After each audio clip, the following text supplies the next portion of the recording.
Good morning नमस्कार समस्त को स्वागतम आशा करुच्ची समस्त मत शुणी पारुचंते। यस यस यस चलंतो निज निजर वीडियो ऑन करने समस्ते। नमस्कार सुस्वागतम समस्त को। बहुत बढ़िया सुंदर सुप्रभातम। यस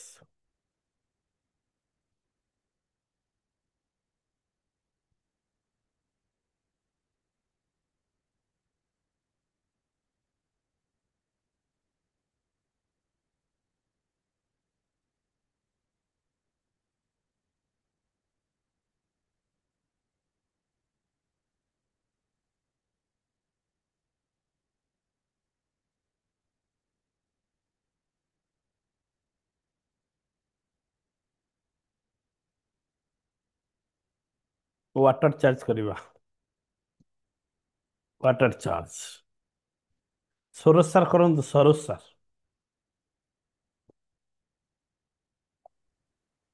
ସମସ୍ତଙ୍କୁ ସାର୍ ଗୁଡ୍ ମର୍ଣ୍ଣିଂ। এইটাও କହନ୍ତି ସାର୍ ହାକିନା ହାକିନି ମୁଦ୍ରା। ଆମେ ୟାକୁ 7 ଥର ପୃଥିବୀ, ବାୟୁ, ଅଗ୍ନି, ଜଳ, ଆକାଶ ତାକୁ ଆମେ 7 ଥର ଏଇ ପ୍ରକାର ତାକୁ ଜଏଣ୍ଟ କରିବା।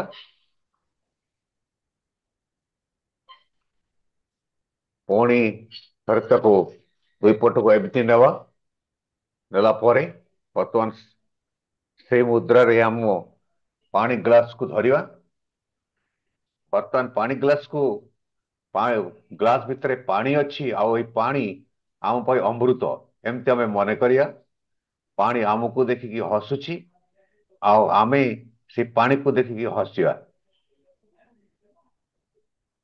ସତରେ ଅନୁଭବ ହଉଛି ଯେ ଆମ ହାତରେ ଅମୃତ ଅଛି। ଇଏ ଆମ ପାଇଁ ଅମୃତ, ଇଏ ଆମ ପାଇଁ ଅମୃତ। ହେ ଅମୃତ, ମୁଁ ତମକୁ ବହୁତ ଭଲ ପାଏ। ହେ ଅମୃତ, ମୁଁ ତମକୁ ବହୁତ ଭଲ ପାଏ। ହେ ଅମୃତ, ମୁଁ ତମକୁ ବହୁତ ଭଲ ପାଏ। ସେଥିପାଇଁ ଆମେ ଗ୍ରାଟିଚ୍ୟୁଡ ଦେବା। Thank you, thank you, thank you. ଧନ୍ୟବାଦ ଅମୃତ, ଧନ୍ୟବାଦ ଅମୃତ, ଧନ୍ୟବାଦ ଅମୃତ। ବର୍ତ୍ତମାନ ସେଇ ପାଣି ଗ୍ଲାସକୁ ଆମେ ଆମ ଆଖି ସାମ୍ନାରେ ରଖିଦେବା। ग्रेट बढ़िया ब्यूटीफुल। चलंतु समस्ते प्रार्थना कर नवा। नमस्कार मुद्रा समस्त रहंतो close your eyes smiling face body relax mind relax breathing relax relax relax. परम पिता परमेश्वर को स्मरण करंतु जो भी शक्ति को अपन में विश्वास करते तांको स्मरण करंतु माता पिता को स्मरण करंतु शिक्षा गुरु दीक्षा गुरु मार्गदर्शक शुभचिंतक पितृपुरुष गण महापुरुष गण ऋषि मंडली समस्त को स्मरण करंतु प्रार्थना करंतु जल अग्नि वायु पृथ्वी एवं आकाश को स्मरण करंतु प्रार्थना करंतु विश्व ब्रह्मांडर समस्त सकारात्मक शक्ति तथा विश्व ब्रह्मांडर समस्त पवित्र आत्मगण को स्मरण करंतु प्रार्थना करंतु समस्ते प्रार्थना करनियंतु आशीर्वाद नहीं जानतु हाथ को तल को नहीं आसतु रिसीविंग मोड रे समस्ते रिसीविंग मोड रे हाथ को नहीं आसतु साइलेंस ध्यान रे बसी पड़ंतु 2 मिनिट 2 मिनिट शांत भावरे भगवान के पाखे निज संपूर्ण भावरे समर्पण कर दियंतु समर्पित कर दियंतु एवं फील करंतु आपन के चतुर्पार्श्व रे यूनिवर्स रे बहुत सारा सकारात्मक ऊर्जा दिव्य ऊर्जा आपण के भितर प्रवेश करुचंती एवं से दिव्य ऊर्जार प्रभाव रे शरीर रे मन रे एवं आत्मा पाखरे आच्छादित थिबा नकारात्मक ऊर्जा माने शरीर छाड़ी मन छाड़ी पलायन करुचंती फील करंतु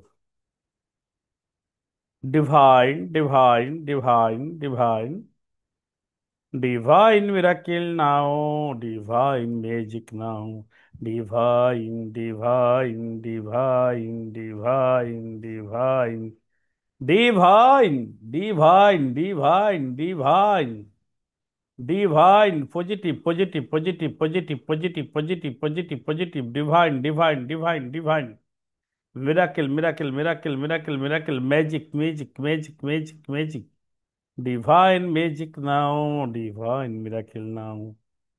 Divine, divine, divine, divine, divine, divine.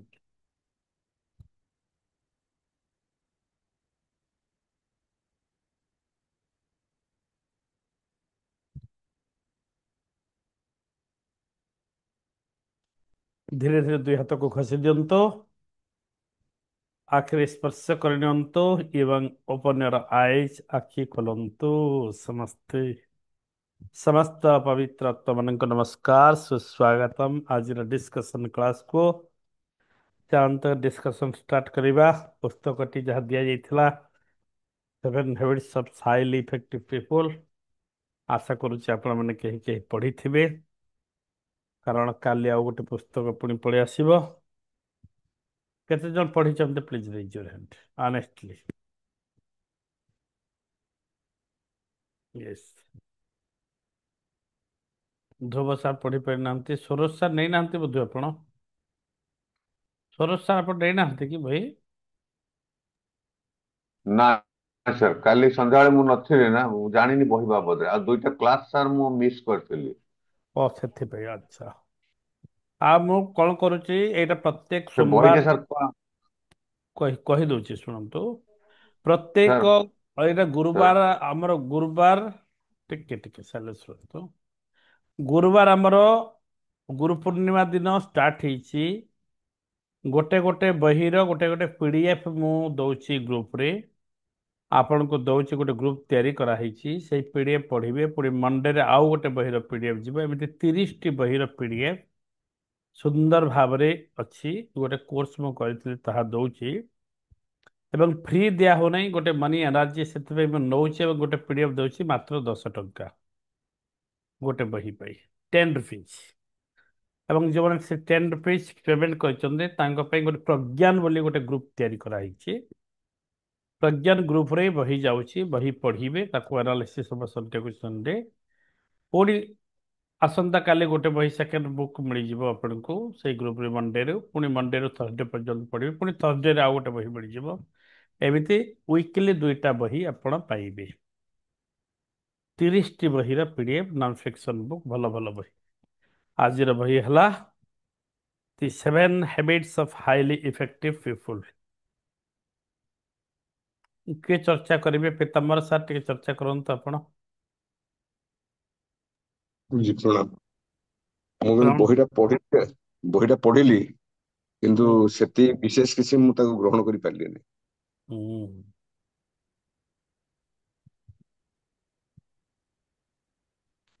ଏତେ ବଢିଆ ସିମ୍ପଲ ଲାଙ୍ଗୁଏଜରେ ତ ଲେଖା ହେଇଛି। ସିମ୍ପଲ ଲାଙ୍ଗୁଏଜ ଲେଖା ହେଇଛି, ପଢିଲି ଦିଥର ତାକୁ, ହୁଁ ଦେଖିଲି ତାକୁ। ହୁଁ।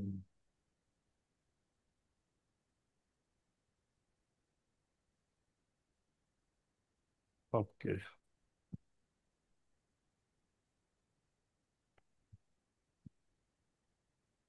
ସେୟାର ହେଲା କି ହ୍ୱାଟ୍ସଆପ?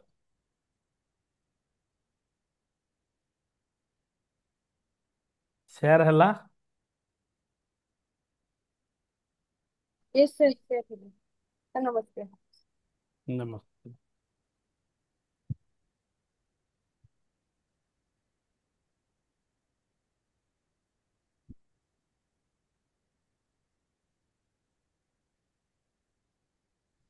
ବହି ସେୟାର ହେଲା? नहीं सर ହ୍ୟାଲୋ। ହେଇଛି? हमारे अपन डाउनलोड कले हब सर ମାନେ ବୁକ୍ କେଟା ବାସି ଗଲା। ଡାଉନଲୋଡ କରି ସାରିଲେଣି? ହେଇନି? ଆପଣ ଦେଖେଇନି? नहीं सर फिर व्हाट्सएप रे ଦେଖୁଛି ଏଟା।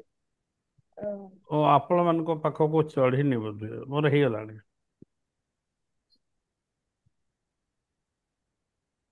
ହୁଁ। ହେଲା କି ହେଇନି? ନାଇଁ sir। କଣ ପାଇଁ ହେଇନି? ଶୋ ତ ହଉଛି। ଆଉ କିଏ ପଢିଥିଲେ? ମଧୁମିତା ମ୍ୟାଡାମ ଟିକେ ଡିସ୍କସନ କରନ୍ତୁ। ଆପଣ 2-3 ପଏଣ୍ଟ, କିଛି ନାହିଁ ଗୋଟେ ପଏଣ୍ଟ କରନ୍ତୁ 5-7ଟା ପଏଣ୍ଟରୁ। Recording in progress. ତ ତାର ଫାର୍ଷ୍ଟ ପଏଣ୍ଟ ବୁକରେ ଥିଲେ ବି ପ୍ରୋଆକ୍ଟିଭ ଥିଲେ। ହୁଁ। ପ୍ରଥମ ହ୍ୟାବିଟ, ଯୋଉ 7ଟା ହ୍ୟାବିଟର ପ୍ରଥମ ହ୍ୟାବିଟ ଥିଲା ବି ପ୍ରୋଆକ୍ଟିଭ। ପ୍ରୋଆକ୍ଟିଭ ମାନେ ଅମ୍, ଯେକୌଣସି ପରିସ୍ଥିତି ହଉ, ଯେତେବେଳେ ଆମ ଘଟଣା କିଛି ଘଟୁଛି ଆମ ଜୀବନରେ, ସେତେବେଳେ ଆମ ରେସ୍ପନ୍ସ କଣ ହଉଛି, ମାନେ ଆମେ କେମିତି ରିଆକ୍ଟ କରୁଛେ, ସେଇଟା ଡିସାଇଡ କରୁଛି ଯେ ଘଟଣା କେମିତି। ଯେମିତିକି ଆପଣ, ମତେ ଲାଗିଲା ଆର ଆପଣ ଯୋଉ ବ୍ଲୁ ପ୍ରିଣ୍ଟ କ୍ଲାସରେ ଆମକୁ ପଢାନ୍ତି ତା ସହିତ ସିମିଲାରିଟି ଅଛି ମତେ ଲାଗିଲା। ଯେମିତି ଇ ପ୍ଲସ୍ ଆର୍ ଇଜ୍ ଆପଣ ପଢାନ୍ତି, ମାନେ ଆମ ସହିତ ଘଟଣା, କୌଣସି ଘଟଣା କେବେ ପଜିଟିଭ କି ନେଗେଟିଭ ହେଇନଥାଏ, ଘଟଣା ସବୁବେଳେ ନ୍ୟୁଟ୍ରାଲ ଥାଏ। ଆମେ କେମିତି ତାକୁ ରିଆକ୍ଟ କରୁଛେ, ରେସ୍ପନ୍ସ ଦଉଛେ, ସେଇ ଅନୁସାରେ ଘଟଣାର ଆଉଟକମ୍, ମାନେ ଘଟଣା ସେଇ ଟାଇପର ଆମକୁ ଲାଗିଥାଏ। ତେଣୁ ସେଥିରେ ଆଉ ଗୋଟେ ପଏଣ୍ଟ, ସେଇ ପଏଣ୍ଟରେ ଥିଲେ ଆମେ ସର୍କଲ ଅଫ କନସର୍ନ, ମାନେ ଅମ୍, ଆମର ଗୋଟେ ଯୋଉ, ମନେକର ଯେମିତି ଯୋଉଟା ଆମର ଫୋକସ ଏରିଆ, ଆମେ ସର୍କଲ ଅଫ ଇନଫ୍ଲୁଏନ୍ସ ଗୋଟେ ଅଛି, ତା ଉପରେ ଧ୍ୟାନ ଦେବା କଥା। ଯାହା ଆମର ଶକ୍ତି ଭିତରେ, ଯୋଉଟା ଆମ ଶକ୍ତି ଭିତରେ ନାହିଁ, ଆମ କଣ୍ଟ୍ରୋଲ ଭିତରେ ନାହିଁ, ଯେମିତିକି ପଲିଟିକ୍ସ ହେଲା, ୱେଦର ହେଲା, ଜଳବାୟୁ କେମିତି ହବ ଦେଶର, କିମ୍ବା ପଲିଟିକ୍ସ ହେଲା, ଯୋଉ ମ୍ୟାଟର ଆମ ଉପରେ ଡିପେଣ୍ଡ କରୁନି, ଆମ କଣ୍ଟ୍ରୋଲରେ ନାହିଁ, ଆମେ ସେଇ ଜିନିଷକୁ ଗୁରୁତ୍ୱ ନ ଦେଇକି ଅ, ଯାହା, ଯୋଉଟା ଉପରେ ଆମର କଣ୍ଟ୍ରୋଲ ଅଛି, ଆମେ ସେଇ ଦିଗ ପ୍ରତି ଧ୍ୟାନ ଦେବା କଥା। ନମ୍ବର 1 ପଏଣ୍ଟ ସାର୍, ବି ବଢିଆ, ଭେରି ପ୍ରୋଆକ୍ଟିଭ। ଗୁଡ, ଭେରି ଗୁଡ, ବହୁତ ବଢିଆ। ଟିକେ ତାଳି ଦିଅନ୍ତୁ ମ୍ୟାଡାମଙ୍କ ପାଇଁ ସମସ୍ତେ। ବହୁତ ସୁନ୍ଦର।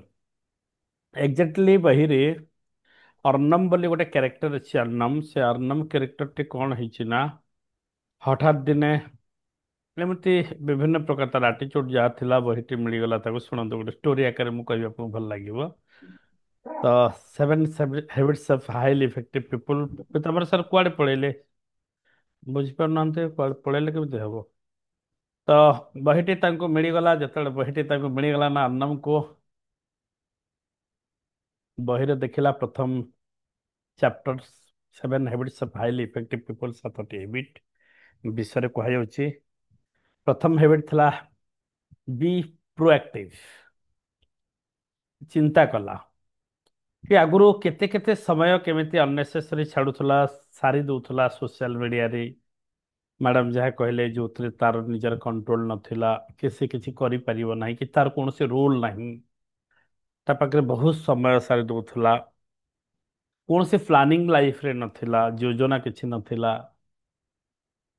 ଲଜିକ ପ୍ରିୟ ଥିଲା, ଆର୍ଗୁମେଣ୍ଟ ପ୍ରତି ମୁହୂର୍ତ୍ତରେ କରୁଥିଲା, ଗୋଟେ କମ୍ପାନୀ ଚାକିରି କରୁଥିଲା।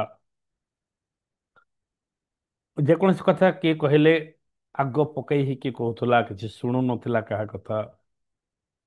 ଗୋଟେ ଅସ୍ତବ୍ୟସ୍ତ ଲାଇଫ ଥିଲା, ଆଉ ବିଜି ଲାଇଫ ଥିଲା, ସବୁବେଳେ ଷ୍ଟ୍ରେସରେ ରହୁଥିଲା। ସେପଟେ କମ୍ପାନୀ କାମ ଏତେ ଭିଡ଼ ହେଇଯାଉଥିଲା, ଫ୍ୟାମିଲିକୁ ଆଦୌ ଟାଇମ ଦେଇ ପାରୁନଥିଲା। ବାପା କୌଣସି କଥା କହିଲେ ତାକୁ ରିଜିଡ୍ ଲାଗୁଥିଲା। ବାପାଙ୍କର ଦୂରଦର୍ଶିତା ନାହିଁ, ବାପାଙ୍କ ଓଲ୍ଡ ଓଲ୍ଡ ପ୍ୟାଟର୍ନରେ ଅଛନ୍ତି। ବୁଝିପାରୁଛନ୍ତି? ଏମିତି ସବୁ ତାର ଭାବନା ଥିଲା। ଏଇ ଏମିତି ଷ୍ଟୋରିଟା କହିଦେଲେ ଆପଣ କେଚ୍ କରିପାରିବେ, ସେଥିପାଇଁ ଷ୍ଟୋରିଟା କହୁଛି, ଭଲ ଲାଗିବ ତ? ଏମିତି ଗୋଟେ ଭାବନା ତାର ଥିଲା। ବଟ୍ ଯେତେବେଳେ ଅନ୍ନମ ବହିଟା ହାତରେ ପାଇଗଲା, ଏମିତି ବହିଟା ଧରିଲା ଯେତେବେଳେ, ବହିଟା ପଢିଦେଲା ପ୍ରଥମ ଚାପ୍ଟରଟା, ଆରେ ପ୍ରୋଆକ୍ଟିଭ, ବି ପ୍ରୋଆକ୍ଟିଭ, ମୁଁ କଣ କରୁଛି? ସବୁବେଳେ ବ୍ଲେମିଂ କରୁଥିଲା ଅନ୍ୟମାନଙ୍କୁ। ଯେକୌଣସି ପ୍ରୋବ୍ଲେମ, ଏଇଟା ଯାହା ଅର୍ଣ୍ଣମ କ୍ୟାରେକ୍ଟରକୁ ଆମେ ଆମ ନିଜ ସହିତ ରିଲେଟ କରିକି ବୁଝିବା, ତାକେ ବହିକୁ ଭଲସେ ବୁଝିପାରିବା। ଏଇଟା ସମସ୍ତଙ୍କୁ ମୁଁ କହିବା ପାଇଁ ଚାହେଁ, ଯେତେବେଳେ ବି ବହି ପଢିବେ, ବହିକୁ ନିଜ ସମସ୍ୟା ସହିତ, ନିଜର strong point and weak point ସହିତ ଯଦି କନେକ୍ଟ କରିବେ, ଆପଣ ବାର ବାର ରିଲେଟ କରିବେ, ଆପଣ ଭଲସେ ବୁଝିପାରିବେ ଯେକୌଣସି ବହିକୁ ସହଜରେ। ଏଇଟା ହଉଛି ଫର୍ମୁଲା। तो प्रोब्लेम तो आसो लाइफ रे problem is not a problem it is part of life but problem को आमे सब सदा सर्वदा अन्य मान को ब्लेम करि थंतु सरकार एटा करथिला एटा हेतु सरकार को पहला कंपनी पहला या पहला निज भूल को केतेबेले देखि न थांतु बा हमर रूल सेठी कोन आमे हमर रूल को भूली जाइतंती राइट बट बी प्रोएक्टिव गोटे चैप्टर पढ़िला परे से कौन कला एक्शन ओरिएंटेड स्टार्ट कर दला एक्शन अर्नब आर दिन राइट टाइम रे जाइके टिके आगो जाइके ऑफिस रे पहुंच पड़ेला ऑफिस रे पहुंच पड़ी करे प्रथमे ऑफिस को टिके सफा सुथरा कर दा तार रूम को टिके एकदम दे दला सब सैन फ्रेंड सब मारी कर एकदम पॉजिटिव कर दला ए स्टोरी को आपण कनेक्ट करंतु भल लागो मु सेते पे किछि किछि ऐड करके भी कहि दोछि मनरू आपण बुझिबे बोली तापर अन्नम कौन कला ना बसी पड़िला प्रथमे तार डायरी बाहर कला गोटे लिस्ट तैयारी कला प्रथमे गोटे सुंदर लिस्ट तैयारी कला कि कौन कौन लिस्ट कला तैयारी कला कि कौन कौन मु करबा दरकार आज ऑफिस रे मोर काम कौन अछि मु की काम करिवि तार गोटे प्रॉपरली गोटे योजना प्रस्तुत कला गोटे लिस्ट एकदम तैयारी कर दला ओके लिस्ट तैयारी करबा पूर्व साइलेंस ले टिके बसिला एनालिसिस कला टाइम टाइम केमिति दउछि केते बाजे भाବରେ टाइम दे दउछि सोशल मीडिया रे आउ का कथा रे को संग मान गसिप रे एमती एनालिसिस कला मो टाइम को प्रोएक्टिव प्रॉपरली मो यूज करिवि बोली सिखला लिस्ट तैयारी कला कहला कि जेकोसी मीटिंग फिटिंग जहाँ हेले मो बक बक हुए कुहे अधिका कहे मु आज कौन करी शुणिबि अधिक कहबी कम हैबिट्स चेंज करबा प्रैक्टिस लिखिला लिस्ट रे शुणिबि अधिक कहबी कम सोशल मीडिया रे कम समय देवी कंपनी ପାଇଁ बढ़िया काम करी ऑफिस को राइट टाइम रे आसीबी ऑफिस काम गुड़िक मो काम गुड़िक प्रॉपरली हम क्या नहीं हम प्रथमे करी एमती चिंता करदेला देखला से गोटे दिन रे चमत्कार है ऑफिस रे बस जो ता ऊपर गर गर हंती राग राग हंती हेले नहीं एकदम बहुत बढ़िया बिहेवियर बस गोटे पाइला अलग कलिग्स माने मध्य सेदिन भी गोटे मीटिंग थिला मीटिंग रे अर्णव बाबू कहलानी किछि बहुत कम कहे शुणिला अधिक अन्य माने कौन कहते अन्य मानकर कथा को इम्पोर्टान्स देवाटा आगुरी जान नथिला आगुरी सदा सर्वदा इम्पोर्टान्स मते लोक शुणंतु मते इम्पोर्टान्स दियंतु इटा ह्यूमन एटीट्यूड या परिवर्तन करने को पड़िबो द बेस्ट हैबिट्स कि be a good listener be a good listener fast लोक को शुणंतु ଯଦି ଶୁଣୁଛନ୍ତି ଆପଣ ତାଙ୍କର ପ୍ରିୟ ଭାଜନ ହେଇଯିବେ ଇଏ ହ୍ୟାବିଟ୍ସ ନମ୍ବର ୱାନରେ ଅନ୍ୟମାନଙ୍କୁ ଶୁଣିଲା କଥା ହେଲା ଧୀରେ ଧୀରେ ବସ୍ ମଧ୍ୟ ପ୍ରଶଂସା କରିବା ଲାଗିରେ ଚମତ୍କାର ଏକ୍ସାଇଟମେଣ୍ଟ ଆସିଲା ତା ଭିତରେ ଘରକୁ ଆସିଲା ଆରେ ଏଇ ଗୋଟେ ହ୍ୟାବିଟ ରେ ମତେ ଏତେ ପରିବର୍ତ୍ତନ ହେଇଗଲା ଅଫିସରେ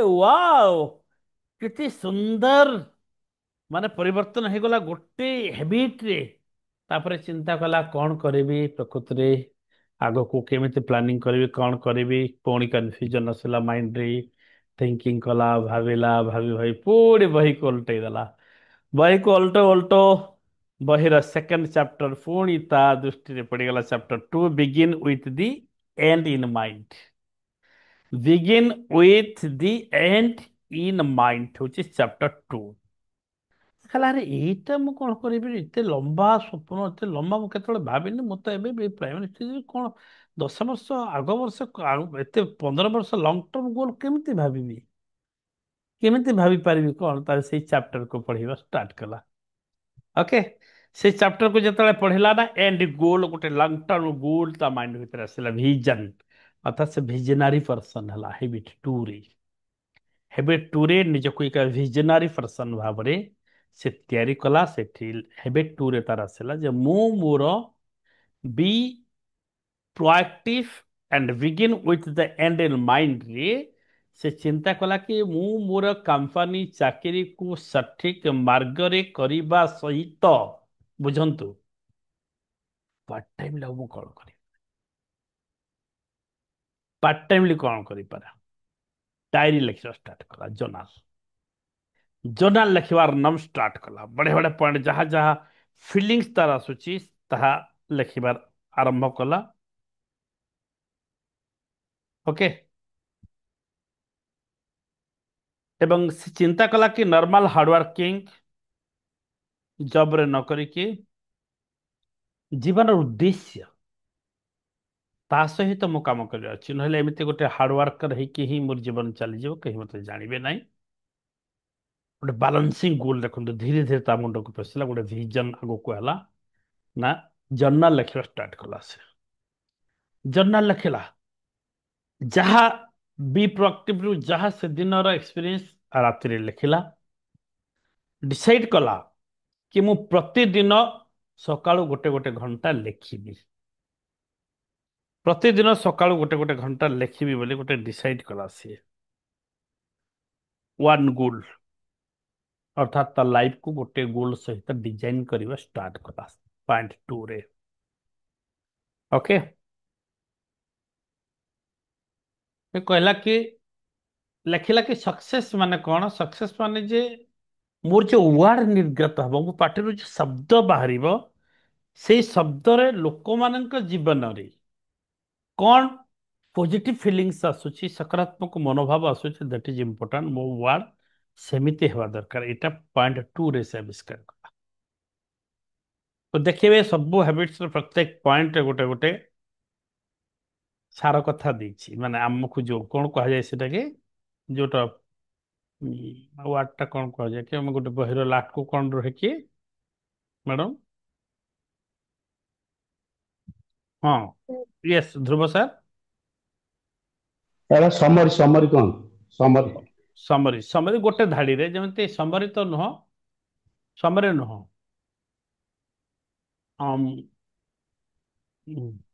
ଆଟେ ଗ୍ଲାସ ଟା ସମରି ଆଉ କଣ ସାର୍? ନା ନା ସମରି କହୁନି। ସମରି କହିଲେ ତ ଟୋଟାଲ ବହିର ସାର କଥା ଆପଣ। ସମରି କହୁନି।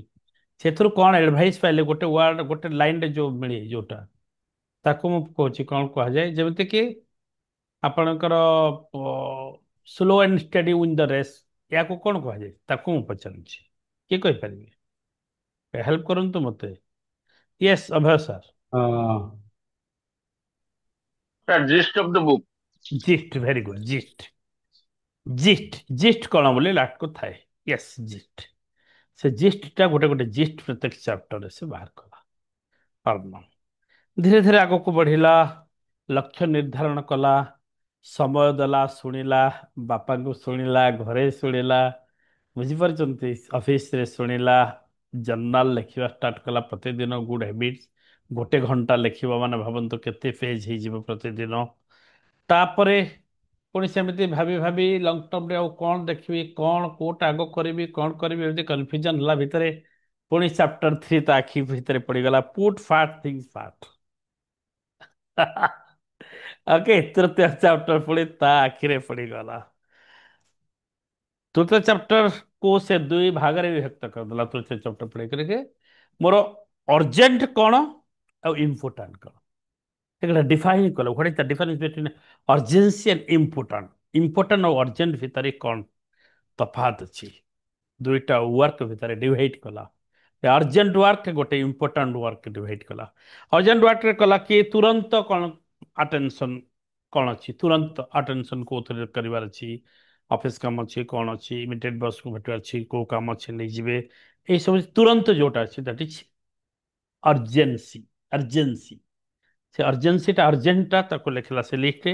इंपोर्टाट कौन गोटे लंग टर्म गोल राइटिंग लिखी लिखी प्रतिदिन लिखी, फिटनेस ପାଇଁ କାମ କରିବି, ମେଡିଟେସନ ପାଇଁ କାମ କରିବି, ନ୍ୟୁଟ୍ରିସନ ନେବି, ବଡି ପାଇଁ ବଡି ଫିଟ୍ ରଖିବି, ମାଇଣ୍ଡ ଫିଟ୍ ରଖିବି, ଲୋକମାନଙ୍କ ସହିତ ଭଲ ବ୍ୟବହାର କରିବି, ସମସ୍ତଙ୍କୁ ଶୁଣିବି, ସମସ୍ତଙ୍କ ଭିତରୁ ଭଲ ଭଲ ଜିନିଷ ମାନେ ଗ୍ରହଣ କରିବି। ଏଇ ସବୁ ଜିନିଷ ସେ ଇମ୍ପୋର୍ଟାଣ୍ଟ ପାର୍ଟରେ ଲେଖିଲା ଲାଇଫ। ତ ଏଇ ବହିର ତାତ୍ପର୍ଯ୍ୟ ଦେଖନ୍ତୁ, ଗୋଟେ ଗୋଟେ ପରେ ଗୋଟେ ଚାପ୍ଟରକୁ ଯୋଉ ଆପଣ ଯାଉଛନ୍ତି ନା, ଗୋଟେ ହ୍ୟାବିଟ୍ସକୁ ଚେଞ୍ଜ କରିକି ଯାଉଛନ୍ତି, ଆପଣଙ୍କ ଲାଇଫକୁ ଗୋଟେ ବାଲାନ୍ସ କରିକି ଯାଉଛନ୍ତି। ଡିପଲି ଯଦି ଯିବେ ଲାଇଫକୁ ବାଲାନ୍ସ କରି କରି କରି କରି ଯାଉଛନ୍ତି, ବୁଝିପାରୁଛନ୍ତି। ତାପରେ ଟାଇମକୁ ବ୍ଲକିଂ କଲା, କରିବା ଶିଖିଲା। କଣ ପୁଟ୍ ଫାର୍ଟ ଥିଙ୍ଗ ଫାର୍ଟ, କୋଉଟା ପ୍ରଥମେ କରିବ, କଣ କରିବ, ଗୋଟେ ଟାଇମ ଫିକ୍ସ କରିଦେଲା। ଏଇ ସମୟରେ ଏତିକି ସମୟରେ ଏତିକି ସମୟ ଏହା କରିବି, ଏତିକି ସମୟରେ ଏତିକି ସମୟ ଏହା କରିବି, ଏଇ ସମୟରେ ଏଇ କାମରେ ଏତିକି ଟାଇମ୍ ଦେ, ଏଇ କାମରେ ସେତିକି ଟାଇମ୍ ଦେ। ଆମେ ଯାହା ଟାଇମ୍ ଟେବୁଲ ବନାଇ କରନ୍ତି କୋଉଥିରେ ବ୍ଲୁ ପ୍ରିଣ୍ଟ କ୍ଲାସ୍ ଗୋଟେ ଟାଇମ୍ ଟେବୁଲ ତିଆରି କଲା, ବୁଝିପାରିଲେ, ଏବଂ ସେଥିରେ ଫୋକସ୍ କଲା, ଗୋଟେ ୱିକଲି ପ୍ଲାନିଂ ତିଆରି କଲା। ଫୋକସ୍ରେ ଗୋଟେ ୱିକଲି ପ୍ଲାନିଂ କଲା, 4-5ଟା ପଏଣ୍ଟକୁ ନେଇକି ତାକୁ ସୁନ୍ଦର ଭାବରେ ଏଟା ବହିରେ ଅଛି ଆରାମରେ। ଆପଣ ତ ଦେଖିପାରୁନାହାନ୍ତି, ଏବେ ଦେଖିଲେ ବାହାରିଲା, ଗୁରୁଚି ବାହାରିଲା। 7 ହାଇଲି ଇଫେକ୍ଟିଭ ପିପଲ, ଦେଖନ୍ତୁ ଏତେ ବଢିଆ ଅଛି। ୟେସ୍, ଏଥିରୁ ମୁଁ କହୁଛି ବି ପ୍ରୋଆକ୍ଟିଭ। ବି ପ୍ରୋଆକ୍ଟିଭ ଗଲା ପରେ ସେକେଣ୍ଡ ପଏଣ୍ଟରେ କଣ, ସେ ଗଲା ଗୋଟେ ଭିଜନ ଦେଖିଲା, ଭିଜନାରୀ ପର୍ସନ ହେଲା, ହାବିଟ ଚେଞ୍ଜ କଲା। What is important work and what is urgent work ଭିତରେ ଡିଫାଇନ୍ କଲା। ଅର୍ଜେଣ୍ଟ ୱାର୍କ କଣ, ଇମ୍ପୋର୍ଟାଣ୍ଟ ୱାର୍କ କଣ, ତା ଭିତରେ ସେ କାଢିଲା ଡିଫରେନ୍ସ। କୋଉ କଣ କରିବ ଗୋଟେ ପ୍ଲାନିଂ କଲା, ଫୋକସ୍ କଲା, ୱିକଲି ପ୍ଲାନିଂ କଲା, ଟାଇମକୁ ଭାଗ କଲା, କୋଉ କାମ ପାଇଁ କେତେ ଟାଇମ ଦେବି, କୋଉ କାମରେ କେତେ ଟାଇମ ଦେବି, ତାକୁ ସେ ଚିନ୍ତା କଲା। ବହୁତ ବଢିଆ, ବୁଝିପାରୁଛନ୍ତି। ଏଇଟା ଦେଖନ୍ତୁ ଗଲା। ତାପରେ ଏଇଟା ତୃତୀୟ ତୃତୀୟ ତୃତୀୟ ପଏଣ୍ଟ ଏଇଟା ଯାଇଛି। ଏଇଟା ଯୋଉ କହିଲି 4ଟି ଭାଗରେ ବିଭକ୍ତ କଲା, ଦେଖନ୍ତୁ weekly planning with 4 key activities: identify rules, select goals, schedule and adapt daily। ଗୋଟେ ପ୍ଲାନିଂ ତିଆରି କଲା, write down the key rules in your life, identify 2 to 3 key results to achieve for each role in the coming week। Okay, ତାକୁ ତିଆରି କଲା, plan the week ahead and set aside time to these goals। ସେଇ ଗୋଲ ପାଇଁ କୋଉ ଗୋଲ ପାଇଁ କେତେ time ଦେବ ଏଟାକୁ ବାହାର କଲା। ତାପରେ ତା ଭିତରେ ପୁଣି ବିଭିନ୍ନ ପ୍ରକାର ଭାବନା, ଯେତେବେଳେ ଏଇ ଗୁଣ ଗୁଡ଼ିକ ତା ଭିତରେ ବିକଶିତ ହେଲା, ନୂଆ ନୂଆ ଭାବନା, ନୂଆ ନୂଆ ଥଟ୍ସ ତା ଭିତରକୁ ପୁଣି ଆସେ। ଏକୁଟିଆ ଯୋଉ କରୁଛି, ଏକୁଟିଆ ପଢୁଛି, ଏକୁଟିଆ କରୁଛି, ଅଫିସ ଅନ୍ୟ କର୍ମଚାରୀ ମାନେ ମଧ୍ୟ ଅଛନ୍ତି, ସବୁ କରୁଛନ୍ତି। ହଠାତ୍ ଅଫିସରେ ରୋହିତ ନାମକ ଏକ ଫ୍ରେଣ୍ଡ ତା ସହିତ ଦେଖା ହେଲା। ଶୁଣନ୍ତୁ, ମସ୍ତ ଲାଗିବ, ଷ୍ଟୋରି ଆକାରରେ ମୁଁ ନଉଛି ବହିକୁ। ରୋହିତ ଦେଖା ହେଇଗଲା। ରୋହିତ କହିଲା କି ଆରେ ଅନ୍ନମ, ତୁ କଣ ପାଇଁ ସଫଳତାର ସିଢିଟା ଏକୁଟିଆ ଚଢି ଚଢି ଯାଉଛୁ?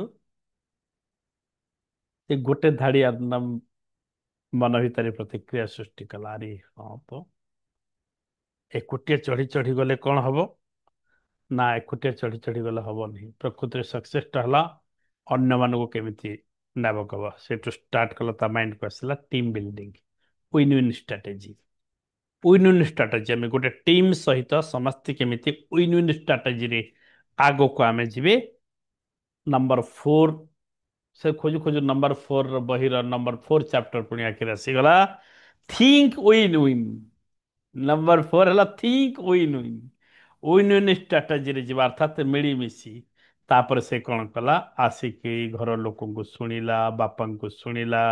ଆଗରୁ ବାପାଙ୍କୁ କହୁଥିଲେ ଓଲ୍ଡ ଓଲ୍ଡ ଫେଟାଇନ୍ କହୁଛନ୍ତି ବୋଲି ଯୋଉ ଫିଲିଙ୍ଗସ୍ ଆସୁଥିଲା, ସେ ଏବେ ଭାବିଲା କି ବାପା କଣ ପାଇଁ ଏ କଥା କହୁଛନ୍ତି, ନା ବାପା ଭାବୁଛନ୍ତି କି ମୁଁ ମୋର ଚାକିରି ବାକିରି ଛାଡିକି ଯଦି ବହି ଲେଖାରେ ଆଉ କୌଣସି କାମରେ ଯଦି କାମ ଦେବି, ବାପା ଏବେ ଯୋଉ ମନା କରୁଛନ୍ତି, ଉଦ୍ଦେଶ୍ୟ କଣ, ନାଇଁ କାଳେ ଇଏ କମ୍ପାନୀରୁ ପୁଣି କିଛି ପ୍ରୋବ୍ଲେମ ହେଇଯିବ କି, ତାର ଚାକିରି ଉପରେ ହେମ୍ପର ହେଇଯିବ କି, ତାର ରେଗୁଲାର ଇନକମ୍ ବ୍ରେକ୍ ହେଇଯିବ କି, ଏମିତି ବାପା ଗୋଟେ ମୋର ମଙ୍ଗଳ ଚିନ୍ତା କରିକି କହୁଛନ୍ତି। ସେଇଟା ବୁଝିବାକୁ ଚେଷ୍ଟା କର, ଯାହା ଆଗରୁ ତା ମାଇଣ୍ଡ ବୁଝି ପାରୁନଥିଲା, ଆକ୍ସେପ୍ଟ କରନ୍ତୁ। ବୁଝିପାରୁଛନ୍ତି କଣ କହୁଛି ମୁଁ? ଅଣ୍ଡରଷ୍ଟାଣ୍ଡ? ୟେସ୍। ତ ଏମିତି ସମସ୍ତେ ଏମିତି ବୁଝିଲା, ଅଣ୍ଡରଷ୍ଟୁଡ ବୋଧେ ହବ, ସେ ଯାହା ବି ହଉ, ଓକେ, କିଛି ଅସୁବିଧା ନାହିଁ। ତ ତାପରେ ବୁଝିବା ଷ୍ଟାର୍ଟ କଲା। ତାପରେ ଟିମରେ କଣ କଲା, ଟିମରେ ଲୋକମାନଙ୍କୁ ସାମିଲ କଲା। ଟିମ୍ ୱାର୍କ, ୱିନ୍ ୱିନ୍ ଷ୍ଟ୍ରାଟେଜିରେ ଯେତେବେଳେ ଟିମ୍ ୱାର୍କ କରିବା ଷ୍ଟାର୍ଟ କଲା ନା, ସେତେବେଳେ ଦେଖିଲା କି ଲାଇଫ ଆହୁରି ଚେଞ୍ଜ ହେଲା। ଯୋଉ କାମଟି ଏକୁଟିଆ କରୁଥିଲା, ଯେତିକି ପରିଶ୍ରମ ହଉଥିଲା, ଯେତେବେଳେ ଟିମ୍ ମାନେ ଲାଗିଲେ, ଟିକେ ଟିକେ ସପୋର୍ଟ କଲେ, ସମସ୍ତେ ଏକକାଳୀନ କଲେ, ତାର କାମ ଇଜି ହେଇଗଲା। କାହିଁକି ଇଜି ହେଲା ଜାଣିଛନ୍ତି? ଇଜି ଏଥିପାଇଁ ହେଲା କି ତାର ଯୋଉ ପଜିଟିଭ ଚେତନା ଥିଲା, ବା ତାର ଯୋଉ ଫିଲିଙ୍ଗସ୍ ଥିଲା, ତାର ଥଟ୍ସ ଥିଲା, ତାର ଥଟ୍ସରେ ଆହୁରି ଅନେକ ସପୋର୍ଟିଂ ହ୍ୟାଣ୍ଡସ୍ ଆସିକି ଯୋଗ ଦେଲେ, ଅର୍ଥାତ୍ ଆହୁରି ଗୁଡ଼େ ପଜିଟିଭ ଫିଲିଙ୍ଗସ୍ ତା ସହିତ ତ ଗୁଡ଼ାଏ ପଜିଟିଭ ଫିଲିଙ୍ଗସ୍ ଏକାଠି ହେଇଗଲେ କ'ଣ ହବ? ବୁମ୍ ହବ। ହବ ନା ନାଇଁ? କାମଟା ସହଜ ଭାବରେ ହବ ନା ନାଇଁ? ବୁଝୁଛନ୍ତି ନା ମୁଁ ଯାହା କହୁଛି? ତ ସେଥିରେ ଟିମ୍ ୱାର୍କ ବିଲ୍ଡିଂ କଲା ସେ ସିଧା ଫ୍ୟାମିଲି ରିଲେସନ ବଢେଇଲା। ତାକୁ ଏଥର ମଜା ଲାଗିଗଲା। ଆଗରୁ ଫ୍ୟାମିଲିରେ କଥାବାର୍ତ୍ତା ନାହିଁ, ସିଧା ଅଫିସ ଯିବ, ଅଫିସରୁ ଆସିଲେ ଟାୟାର୍ଡ ହେଇକି ପୁଣି ଲ୍ୟାପଟପରେ ଯାହା କାମ କରିବ ଟିକେ ଅଧେ କ'ଣ ଖାଇବ, ଶୋଇପଡ଼ିବ। କାହା ସାଙ୍ଗରେ କଥା ନାହିଁ, ବାର୍ତ୍ତା ନାହିଁ, କିଛି ନଥିଲା ଆଗରୁ। ଏକଦମ ନିରସ ଲାଇଫ ଥିଲା। ଏବେ ଲାଇଫ ସରସ ହବା ଷ୍ଟାର୍ଟ ହେଲା। ଫ୍ୟାମିଲି ରିଲେସନ ବୃଦ୍ଧି ହେଲା, ଇମ୍ପୋର୍ଟାନ୍ସ ଦେଲା, ବସିକି କଥାବାର୍ତ୍ତା ହେଲା, ଘର ବିଷୟରେ ଆଲୋଚନା କଲା, ମଜା ମଜଲିସ, କିଛି ଗୁଲି ଗପ, କିଛି ଜୋକ୍ ଭିତରେ, ପରିବାର ଭିତରେ। ଆରେ ଆରେ ଆରେ ଲାଇଫ କ'ଣ କୁଆଡ଼େ ଯାଉଥିଲା। ପ୍ରକୃତରେ ଏଇ ହ୍ୟାବିଟ୍ ଚେଞ୍ଜ କଲେ, ଗୋଟେ ଗୋଟେ ହ୍ୟାବିଟ୍ ମୋ ଲାଇଫରେ ଏତେ ଚେଞ୍ଜ କରିଦେଉଛି। ଚମତ୍କାର ଆହୁରି ଆହୁରି ଉତ୍ସାହିତ ହେଲା ଏବଂ ଆଗକୁ ସେ ବଢ଼ିଲା। ଭାବିଲା କି ଅସଲି ସକ୍ସେସ୍ କେତେବେଳେ ଇଣ୍ଡିଭିଜୁଆଲ ହୁଏ ନାହିଁ, ଡେଭଲପମେଣ୍ଟ ଇଣ୍ଡିଭିଜୁଆଲରେ ନଥାଏ, ଡେଭଲପମେଣ୍ଟ ଗୋଟେ ଟିମ୍ର ସକ୍ସେସରେ ହିଁ ଥାଏ। ସେ କଥା ପୁଣି ଲେଖିବା ସେ ଚାଲନ୍ତି ଆର ନାମ। ବୁଝିପାରୁଛନ୍ତି? ତାପରେ ସେମିତି ଭାବି ଭାବି ଭାବି ତାପରେ କ'ଣ କଲା? କେମିତି ବେଳେ ବେଳେ ତ ବସ୍କୁ ଜାଣି ହଉନି, ବେଳେ ବେଳେ ତମ କଲେଜକୁ ଜାଣି ହଉନି, ତାଙ୍କର ଚିନ୍ତାଧାରା ଜାଣି ହଉନି। ଏମିତି ସବୁ ଭାବନା ଭିତରେ ଚାପ୍ଟର 5 ତା ପାଖକୁ ଆସିଗଲା। Seek first to understand, then to be understood. Okay. ତ ସେଇଠି ସେ ପୁଣି ଚିନ୍ତା କଲା କି habits of communication. Communication habit ଶିଖିଲା। ଲୋକମାନଙ୍କ ସହିତ କିଭଳି ଭାବେ ସେ କଥାବାର୍ତ୍ତା ହେବ। ଲିସନିଂ ୱିଥ୍ ଇଣ୍ଟେଣ୍ଟ ଟୁ ଅଣ୍ଡରଷ୍ଟୁଡ, ଲୋକମାନଙ୍କୁ ବୁଝିବାକୁ ଚେଷ୍ଟା କଲା।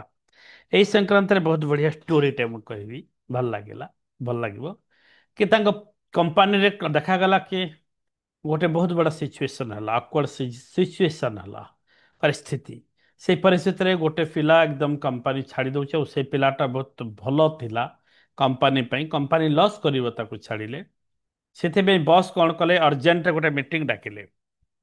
ମିଟିଂ ଡାକିଲେ ପିଲାର ଆବସେଣ୍ଟରେ ସମସ୍ତଙ୍କୁ, ଏବଂ କହିଲେ ଯେ ଦୁଇଟା କାମ ଆମ ଆଗରେ ଅଛି। କ'ଣ କରିବା ନା, ସେଇ ପିଲାକୁ ଆମେ କ'ଣ କରିବା ନା, ଯେ ଛାଡ଼ି ଦେଉଛି ତାକୁ କ'ଣ କରିବା, କୌଣସି ପ୍ରକାରେ ବୁଝେଇକିରି କନଭିନ୍ସ କରିକି ତାକୁ ରଖିବା, ନ ଛାଡ଼ିବା ପାଇଁ ଚେଷ୍ଟା କରିବା। ନମ୍ବର 1, ଯଦି ନ ମାନିଲା ତାହେଲେ ନମ୍ବର 2 ଆମେ ତାକୁ ବିଦାୟ ଦେଇଦେବା। ଆଉ ଏମିତି ଫାଇନାଲି ଦୁଇଟା ପଏଣ୍ଟ ଉପରେ ଡିସିସନ ହେଲା। ସେଠି ଅନମ ଷ୍ଟାର୍ଟ କଲା।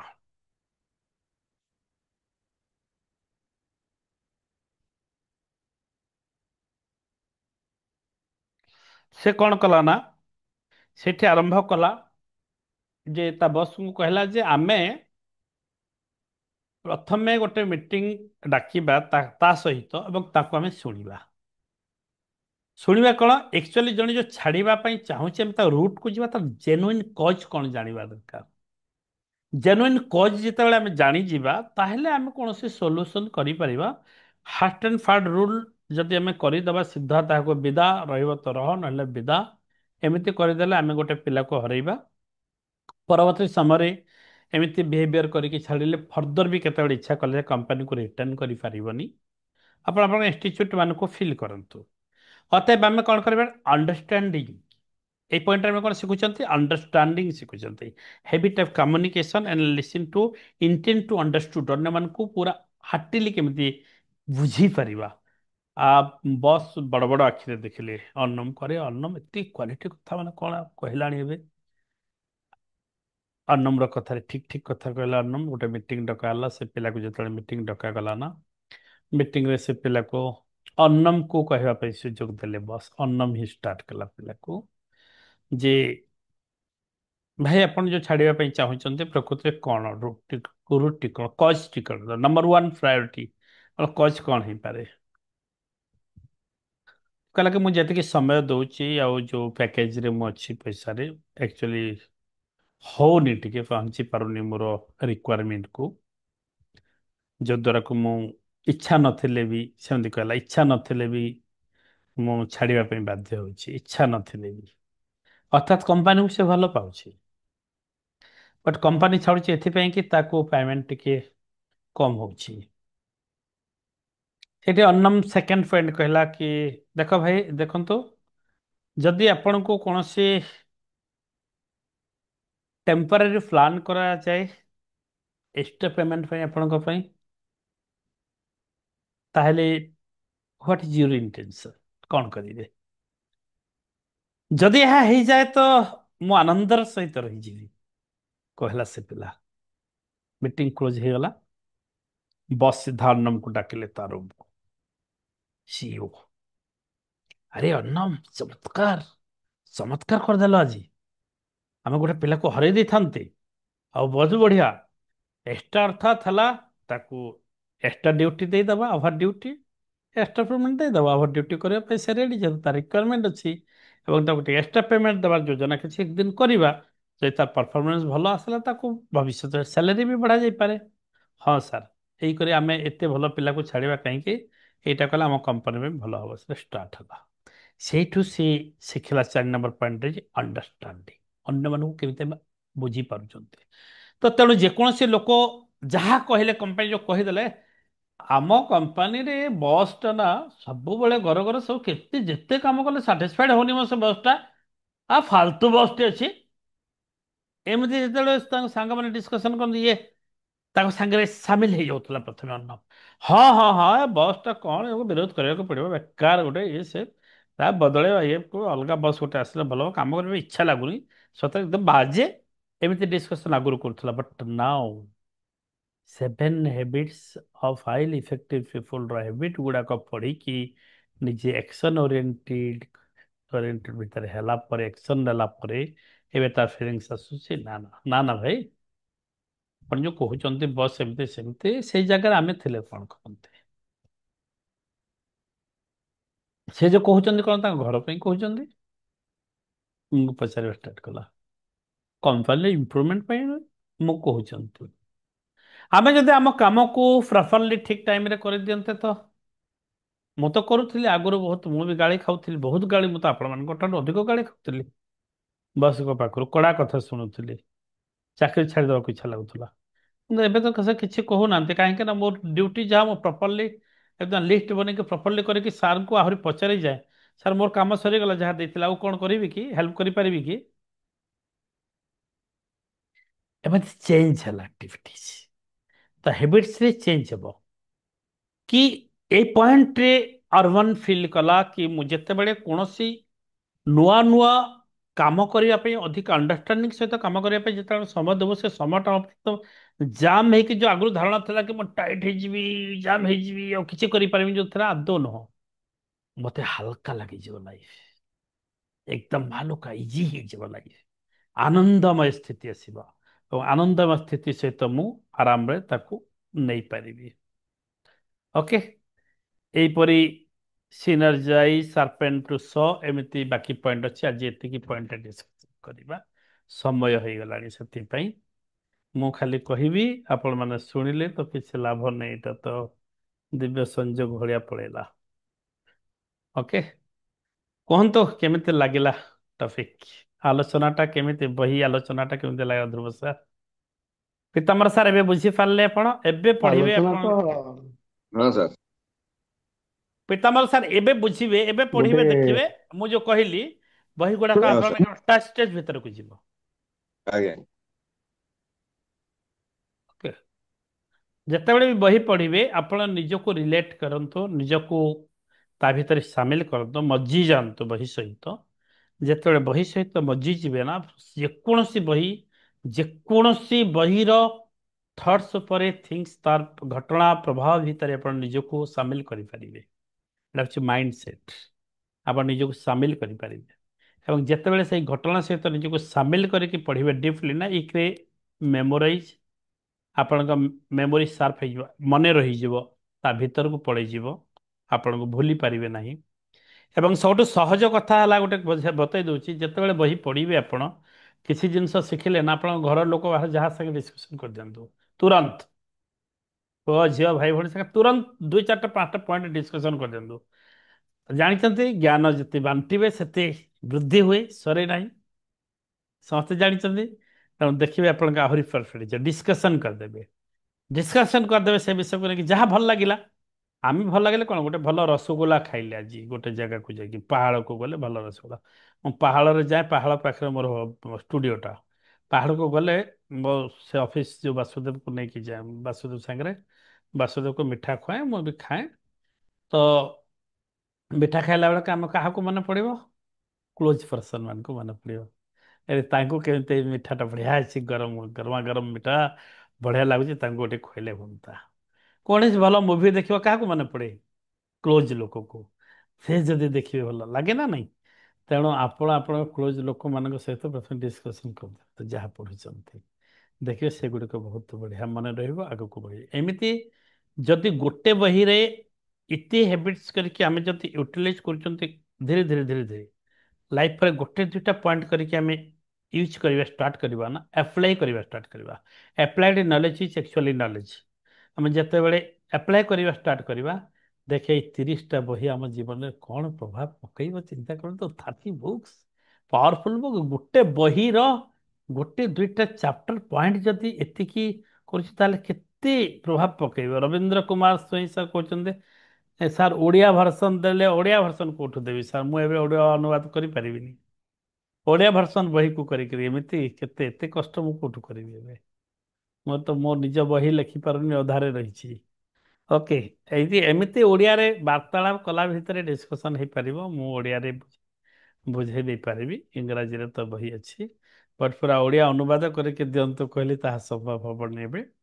ଆପଣ ଯଦି ଜାଣିବା ପାଇଁ ଚାହୁଁଛେ ଓଡ଼ିଆ ଅନୁବାଦ, ତାକୁ ଟାଇପ୍ କରିଦେବେ ବା କପି କରିଦେବେ, ତାକୁ ଯିବେ ଗୁଗୁଲକୁ ଯିବେ, ଲେଖିବେ କି translate Odia English to Odia ଏବଂ କପି ପେଷ୍ଟ କରିଦେବେ, ଓଡ଼ିଆ ଆସିଯିବ, ପଢ଼ିଦେବେ।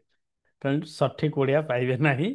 ଶବ୍ଦ ଗୁଡ଼ାକ ଆପଣଙ୍କୁ ଟେବୁଲର ଓଡ଼ିଆ ମେଜ ପାଇବେ, ମେଜ କହିଲେ ବୁଝିପାରିବେନି, ବରଂ ଟେବୁଲକୁ ବୁଝିବେ। ବୁଝିପାରିଲେ ତ? ଟେବୁଲର ଓଡ଼ିଆ ମେଜ, ମେଜ ବୋଲେ କେତେ ଜଣ ଏଠି ବୁଝିବେ? ବୁଝିପାରୁଛନ୍ତି? ଏମିତି ଠିକ୍ ଅଛି। ୟେସ୍, ଚାଲନ୍ତୁ କିଏ କହିବେ ହାତ ଟେକନ୍ତୁ। ଯାହା ବି ଡିସ୍କସନ୍ କ୍ଲାସ୍। ଅଭୟ ସାର୍ ଆପଣ ନେଇଛନ୍ତି କି ନାହିଁ ବହି? ଅଭୟ ସାର୍? ନା ସାର୍ ନେଇନି। ଆପଣ ନଥିଲେ କି କ୍ଲାସରେ? ନା ମୁଁ ନଥିଲି। ଓକେ, ଯଦି ସେଇ ପ୍ରଜ୍ଞାନ ଗ୍ରୁପରେ ସାମିଲ ହେବା ପାଇଁ ଚାହୁଁଛନ୍ତି ଆଜି 10 ଟଙ୍କା ପଠେଇଦେବେ। 10 ରୁପିଜ, ଆଜ୍ଞା ଆଜ୍ଞା ଏବେ 10 ରୁପିଜ ଫୋନ ଏବେ ପେରେ ପଠେଇଦେବି। ପଠେଇଦେବେ। ହଁ, ଆଉ ମୁଁ ଗ୍ରୁପରେ ସାମିଲ କରିଦେବି, ବହି ବି ଦେଇଦେବି। ବହି ଟିକେ ଖାଲି ପଢ଼ିଦେବେ। 8 ପେଜ ଅଛି, 8 ପୃଷ୍ଠା। ତାକୁ PDF, ତାକୁ ଡାଉନଲୋଡ କରିକି ବି ରଖିପାରିବେ। ସବୁ ଯାକ ଡାଉନଲୋଡ ଏକାଥରକୁ କରିବେ। 30ଟା ବହି ସ୍ପାଇରାଲ ବାଇଣ୍ଡିଂ କରିଦେବେ। ସୁନ୍ଦର ଗୋଟେ ବହି, ବେଶୀ ମୋଟା ବହି ହବନି, ବଢିଆ ବହିଟେ ହବ। 30ଟା ବହିର ସମରି। ସରୋଜ ସାର୍ କ'ଣ କହୁଛନ୍ତି କୁହନ୍ତୁ? ମତେ ମତେ ବି ଆଡ୍ କରିଦେବେ ସେ ଗ୍ରୁପରେ, ବହି ହଁ ପଠେଇବେ ସାର୍। ହଁ ସାର୍ ଆପଣଙ୍କୁ ବି 10 ଟଙ୍କା ଖାଲି ପଠେଇ। ରାଜେଶ ସାହୁ ସାର୍। ସାର୍ ମୁଁ ଆଜି ଆଉ ମାନେ ଶୁଣି ପାରିଲିନି ଟିକେ, ତାର ରେକର୍ଡିଂ ଟା ସାର୍ ଗ୍ରୁପରେ ଟିକେ ପଠେଇଦେଲେ ଭଲ ହବ। ଏଇ ରେକର୍ଡିଂ ଦେବିନି ସାର୍, ବହିର ଡିସ୍କସନର ରେକର୍ଡିଂ ଦେବିନି ଆପଣଙ୍କୁ। ଓହୋ, କାହିଁକି ଦେବିନି କୁହନ୍ତୁ? ହ୍ୟାଲୋ। ସେଟା ମୁଁ ଆଜି ଉଠିବା ମାନେ କେମିତି କଣ କରିଛି, ମୁଁ ଶୋଇପଡିଛି ଆଜି। ଆଜିଟା ମୁଁ ଦେଇପାରେ, କିନ୍ତୁ ଆପଣ ମାନେ ରେକର୍ଡିଂରେ ଭରସା କରନ୍ତୁ ନାହିଁ। ଯେଉଁ ଖୋଲାଖୋଲି ଏବେ ଡିସ୍କସନ୍ କରିବା, ତାର ଯେଉଁ ମଜା ଅଛି ନା ସାର୍, ରେକର୍ଡିଂରେ କିଛି ପାଇବେନି, ବିଲକୁଲ ମଜା ପାଇବେନି। ବିଲିଭ କରନ୍ତୁ, ରେକର୍ଡିଂ ତ ହେଇଛି, ରେକର୍ଡିଂ ଦେଇପାରିବି। ରେକର୍ଡିଂ ଦେବା ପାଇଁ ମୁଁ କୁଣ୍ଠାବୋଧ ଏଇଟା କରୁନି। ମୁଁ ଆକ୍ଚୁଆଲି କେମିତି କଣ କରିକି ମୁଁ ଆଜି ଆରେ ଭଲ ହେଲା, କ'ଣ ହେଲା? ଶୋଇଗଲେ। ଶୋଇବାଠୁ ମଜାଦାର ବିଷୟ କ'ଣ ଅଛି କୁହନ୍ତୁ? ବି ହାପି, ବି ହାପି। ହଠାତ୍ ଶୋଇଗଲେ ଆପଣ ବି ପ୍ରୋଆକ୍ଟିଭ ବୋଲି ଭାବନ୍ତୁ। ସେ ଶୋଇବାଟା ବି ଆପଣ କନଷ୍ଟ୍ରକ୍ଟିଭ ମାଇଣ୍ଡ ନିଅନ୍ତୁ ନା, କିଛି ଅସୁବିଧା ନାହିଁ। ଏକଦମ ମଜାଦାର ପାଇଯିବେ, ରେକର୍ଡିଂ ପାଇଯିବେ, କିଛି ନାହିଁ। ବହିର ଡିସ୍କସନ ଜଷ୍ଟ ହଉଥିଲା, କେମିତି ଗୋଟେ ଷ୍ଟୋରିକୁ କନେକ୍ଟ କରିକି ମୁଁ ଡିସ୍କସନ କରୁଥିଲି। ଯେଉଁ ଡିସ୍କସନରେ ସୁବିଧା ହବ, ବୁଝିପାରୁଛନ୍ତି? ଆପଣ ପଢିଛନ୍ତି ବହି ରାଜେଶ ସାର୍? ମୁଁ ପାଖାପାଖି 5 ପେଜ ଭଳିଆ ପଢି ଯାଇଛି। ଆଚ୍ଛା, ଗୁରୁବାର ଦିନରୁ ଦିଆଗଲାଣି। ଦେଖନ୍ତୁ, ଗୁରୁବାର ଦିଆହେଲା, ଗୁରୁବାର ସକାଳୁ, ଗୁରୁ ଶୁକ୍ର ଶନି ରବି, ଆଜି 4 ଦିନରେ ଆମେ 8 ପୃଷ୍ଠା ପଢି ପାରୁନାହାନ୍ତି। ମୁଁ ଆପଣଙ୍କୁ କହୁନି ତ, ହଁ ଅର୍ଥାତ୍ ହଁ ସାର୍। ହଁ, ଅର୍ଥାତ୍ ଆମର ବୁକ୍ ରିଡିଂର ହ୍ୟାବିଟ୍ସ ନାହିଁ ବୋଲି ଭାବନ୍ତୁ। ଏବଂ ୟା ମାଧ୍ୟମରେ ମୁଁ ଆପଣଙ୍କ ବୁକ୍ ରିଡିଂ ହ୍ୟାବିଟ୍ସ ତିଆରି କରୁଛି ଆପଣଙ୍କ ଭିତରେ, ସୃଷ୍ଟି କରୁଛି। ଏବଂ ଏଇ ବୁକ୍ 5 ପୃଷ୍ଠା ପଢିଛନ୍ତି, ଯଥେଷ୍ଟ ପଢିଛନ୍ତି। ଗୋଟେ ପୃଷ୍ଠା ବି ଜଣେ ଯଦି ପଢିଛି ତାହେଲେ ମୁଁ ଖୁସି। ଯଦି କେହି କିଛି ନ ପଢିଛନ୍ତି ତାହେଲେ ମୁଁ ଖୁସି ହେବି ନାହିଁ। ସବୁଥିରେ ଖୁସି ହେଲେ ଆପଣ ପଢିବେ କେତେବେଳେ? ଯେଉଁମାନେ ଗୋଟେ ପୃଷ୍ଠା ବି ପଢିଛନ୍ତି ତାହେଲେ ମୁଁ ଖୁସି କି ଅନ୍ତତଃ ଆପଣ ପଢିଛନ୍ତି। ବୁଝିପାରନ୍ତି ନ ପାରନ୍ତି, ପିତାମ୍ବର ସାର୍ କିନ୍ତୁ ସାର୍ ଏଟା ପଢିଛନ୍ତି। ବୁଝି ହଉନି, ମାନେ ଶୁଣନ୍ତୁ, ପଢି ଦଉଛି ପିତାମ୍ବର ସିନା ସାର୍ ମୁଁ ପିତାମ୍ବର ସାର୍ ବୁଝିପାରୁନି। ବୁଝେଇଛନ୍ତି, ମାନେ ପଢିଛନ୍ତି। ବୁଝି ପାରନ୍ତୁ ନ ପାରନ୍ତୁ ପଢିଛନ୍ତି। ଆପଣ ଖାଲି ପଢେଇକି ଯଦି ଆସୁଛନ୍ତି ଆଉ ଟିକେ ଟିକେ ହାଇଲାଇଟ୍ କରିଦେଉଛନ୍ତି କି ନୋଟ୍ କରିଦେଉଛନ୍ତି ନା, ଆପଣ କ୍ଲାସ୍ ଡିସ୍କସନ୍ ସମୟରେ ଯେଉଁ ସମସ୍ତେ ପଏଣ୍ଟ ଲେଖାଏଁ କହିବେ ନା, ଆପଣ ଆପଣଙ୍କର ଷ୍ଟ୍ରଙ୍ଗ ପଏଣ୍ଟ ସେଠି ପାଇଯିବେ। ଆପଣଙ୍କୁ କେଉଁ ଖାଦ୍ୟ ଦରକାର, ବୁଝୁଛନ୍ତି ତ? ଆଜି ମୋ କହିଲା ଭିତରେ ଆପଣ କେହି ଖାଦ୍ୟ ପାଇନାହାନ୍ତି? ଅନେଷ୍ଟଲି କୁହନ୍ତୁ। ଯେଉଁମାନେ ଖାଦ୍ୟ ପାଇନାହାନ୍ତି ଠିକ୍ ଭାବରେ ଶୁଣୁନାହାନ୍ତି ମୁଁ ଭାବି। ଯେଉଁମାନେ ଦେଖନ୍ତୁ, ବହୁତ ଜଣ ହାତ ଟେକିଲେ। ଯଦି ଯେଉଁମାନେ ନିଜ ପାଇଁ କିଛି ଖାଦ୍ୟ ପାଇଗଲେ ନା, ସଫଳ ହେଇଗଲା ମୋ ଡିସ୍କସନ୍। ସେମିତି ଆପଣମାନେ ବି କୌଣସି ପଏଣ୍ଟ କହିଲା ଭିତରେ ମୁଁ ଆପଣଙ୍କ ଭିତରେ ବି ଖାଦ୍ୟ ନେଇଯାଏ। ମୋ ପାଇଁ କୋଉଟା ଥିଲା, ବୁଝିପାରୁଛନ୍ତି? This is important. ତେଣୁ ଗୋଟେ ପୃଷ୍ଠା ପଢିଛେ, ସୋଫାର ସୁଗୁଡ 5 ପୃଷ୍ଠା ପଢିଛନ୍ତି, ଏକଦମ ବଢିଆ। କିନ୍ତୁ ଆମେ ଯଦି ଗୁରୁବାରରେ ବହି ଦଉଛନ୍ତି, ସୋମବାର ଭିତରେ ମନସ୍ୱିନୀ ମ୍ୟାଡାମ 2 ଦିନ 3 ଦିନ କହିଥିଲେ, ମୁଁ ସପ୍ତାହ ଭିତରେ 2ଟି ଦେଲି, ଆହୁରି ବି ଟାଇମ୍ ଦେଲି ଆପଣଙ୍କୁ। ତେଣୁ ଏଇ ଯୋଉ ଅଧିକ ଟାଇମ୍ ଦିଆଗଲା, ଡେଲି ଗୋଟେ ଗୋଟେ ଚିନ୍ତା କରୁଥିଲେ ଆପଣ ପ୍ରେସରାଇଜ ହେଇଯାଇଥାନ୍ତେ। କାହିଁକି ନା ଆମର ବୁକ୍ ହ୍ୟାବିଟ୍ସ, ରିଡିଂ ହ୍ୟାବିଟ୍ସ ନାହିଁ। ଏବଂ ଯଦି ଆପଣମାନେ ନେକ୍ସଟ ରବିବାର ଭିତରେ ଯଦି ସମସ୍ତେ ପଢି ନଥିବେ ତାହେଲେ ମୁଁ ୱିକଲି ଗୋଟେ ବହି ଦେବି, ଆଉ 2ଟା ଦେବି ନାହିଁ। ୱିକଲି ଗୋଟେ ଦେବି, ସପ୍ତାହକୁ ଗୋଟେ ଦେବା ଷ୍ଟାର୍ଟ କରିବି। କିନ୍ତୁ ବୁକ୍ ହ୍ୟାବିଟ୍, ୱିକଲି ଗୋଟେ ବହି ଦେଲେ ଯୋଉ ସପ୍ତାହକୁ ଥରେ ଯୋଉ ଡିସ୍କସନ ହଉଛି ସେଟା ବହୁତ ବଢିଆ ହବ। ନାଇଁ ସେଟା କହୁଛନ୍ତି ସିନା, କିନ୍ତୁ ଯିଏ ପଢିବ ସାର୍ ଗୋଟେ ଦିନରେ ପଢିବ, ଯିଏ ପଢିବନି 7 ଦିନ ପର୍ଯ୍ୟନ୍ତ ବି ପଢିପାରିବନି। ଆପଣ ଦେଖନ୍ତୁ, ଆପଣ ଯେତେବେଳେ ଅଫିସ କାମ ବି କି ଆପଣଙ୍କ ଗ୍ରୁପର କାମ କରୁଛନ୍ତି, ଆପଣଙ୍କୁ ଗୋଟେ ମାସ ସମୟ ମିଳିଯାଉ, ଆପଣ ଧିମା ହେଇଯିବେ। ଆପଣଙ୍କୁ 3 ଦିନ ଟାଇମ୍ ଦିଅ, 3 ଦିନ ଭିତରେ ଏଇ କାମ କରିବା ଦରକାର, ଫଟାଫଟ ଲାଗି ପଡିବା, 3 ଦିନରେ ଖତମ କରିଦେବ, ଯୋଉଟା ଗୋଟେ ମାସ ଯାଇଥାନ୍ତା। ବୁଝିପାରୁଛନ୍ତି ରାଜେଶ ସାର୍? ଇଏ ସାର୍। ହଁ, ତେଣୁ ଆମେ ପଢିବାର ହେଲେ ଏଇଟା କ'ଣ, ପଢିବାର ହେଲେ ଏଇଟା ମୋର ଭିଜୁଆଲେସନ କ୍ଲାସ୍ ସରିଯାଏ। ଭିଜୁଆଲେସନ କ୍ଲାସ୍ ସରି ସାରିଲା ପରେ ଟିକେ ମୁଁ ବାହାରୁ ବୁଲାବୁଲି କରି ଆସେ, କଫି ଫଫି ଟିକେ ପିଇଦିଏ, ଚାଲବୁଲ କରି ଆସେ। ମୁଁ ବସି ପଡ଼େ, ପ୍ରଥମ ଗୋଟେ ବହି ଗୋଟେ ଦିନରେ ପଢିଦିଏ, ନୋଟ୍ କରିଦିଏ। ହାଇଲାଇଟର ମୋ ପାଖରେ ଏକଦମ ରେଡି, ହାଇଲାଇଟର ରେଡି, एकदम हाईलाइट करी करी पढ़े। देखे दूची केमती पढ़े मु, एई बहीटा देखे दूची, एई बहीटा देखे देले आपण जानिबे। देखंतु,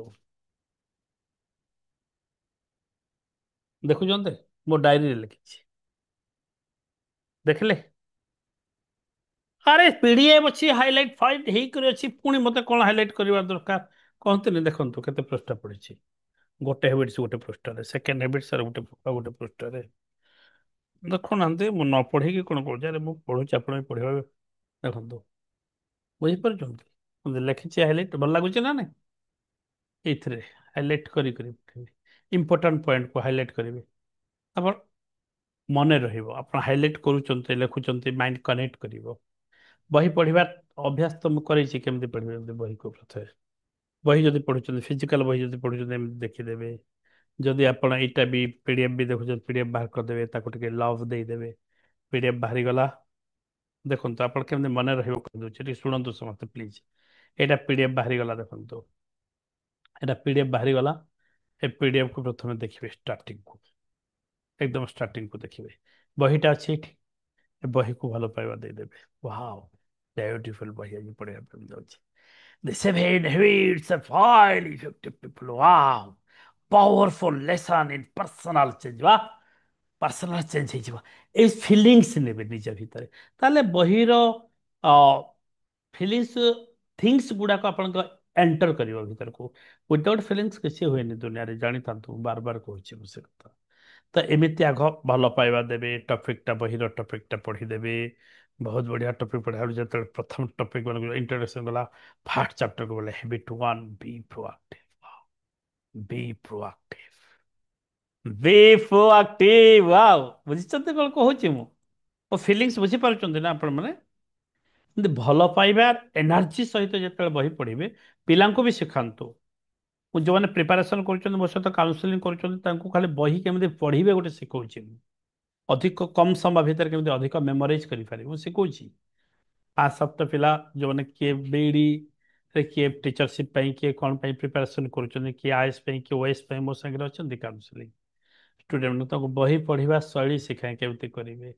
ମୋର ସବୁ ଷ୍ଟାଇଲ୍ ଅଲଗା ପଏଣ୍ଟ ପଏଣ୍ଟ ଏମିତି ଲେଖିବିନି ଗୋଟେ ପଏଣ୍ଟ ହେଲା ଉପରେ ଲେଖିଦେଇକି ତାକୁ ଗାର ଟାଣିକି ଭାଗ କରିଦେବେ ମାନେ ଏଇଟା ସେଟା ପ୍ରୋସେସ୍ ଗୁଡ଼ାକ ପ୍ରୋସେସ୍ ସେମିତି ଗୋଟେ ଦେଖଉଛି ଆଉ ଗୋଟେ କି କେମିତି ଦେଖନ୍ତୁ ଏଇଟା ଦେଖିଲା ପରେ ଜାଣିବେ।